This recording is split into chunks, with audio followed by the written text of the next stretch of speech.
RK நகர் இடைத்தேர்தலில் திமுக வேட்பாளருக்கு காங்கிரஸ் ஆதரவளிக்கும் என அந்த கட்சியின் மாநில தலைவர் திருநாவுக்கரசர் தெரிவித்துள்ளார். இது தொடர்பாக புதிய தலைமுறையிடம் தொலைபேசி வாயிலாக கருத்து தெரிவித்த திருநாவுக்கரசர், இரட்டை இலை சின்னம் கிடைத்ததாலேயே அதிமுக வேட்பாளர் வெற்றி பெறுவார் என்று கூற முடியாது என்றார்.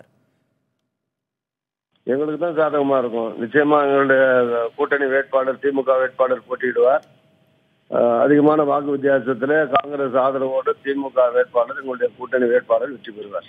இரட்டலை கிடைச்சாலும் இரட்டலை ஏற்கனவே ஜெயலலிதாவுடைய மறைவுக்கு பின்னாலே பலவீனம் அடைந்திருக்கிறது. ஜெயலலிதா அளவுக்கு செல்வாக்குள்ள தலைவர்கள் யாரும் கிடையாது. அதனால இரட்டலை இருக்கிறதுனாலேயே மக்கள் அப்படியே இரட்டலைக்கு தான் ஓட்டு போடுவாங்கன்னு ஒண்ணு கிடையாது. எந்த சின்னமா இருந்தாலும் அப்ப இருக்கிற சூழ்நிலையில பொறுத்து தான் இருக்குது. இப்ப இருக்கிற சூழ்நிலை ஜெயலலிதா அவர்களுடைய மறைவுக்கு பின்னால கட்சி இன்னும் உடைஞ்சிருக்கு. இன்னமும் தினகரன் டீம்ல அவங்ககிட்ட தொண்டர்கள் ஒரு சைடு இருக்கத்தான் செய்யறாங்க. ஒரு பகுதி இவங்கள்ட்ட இருக்காங்க. ரெட்டலை இவங்களுக்கு கிடைச்சிருக்கு. இருந்தாலும் அது வெற்றி பெறுவதற்கு கண்டிப்பாக போதுமானதாக இருக்காது.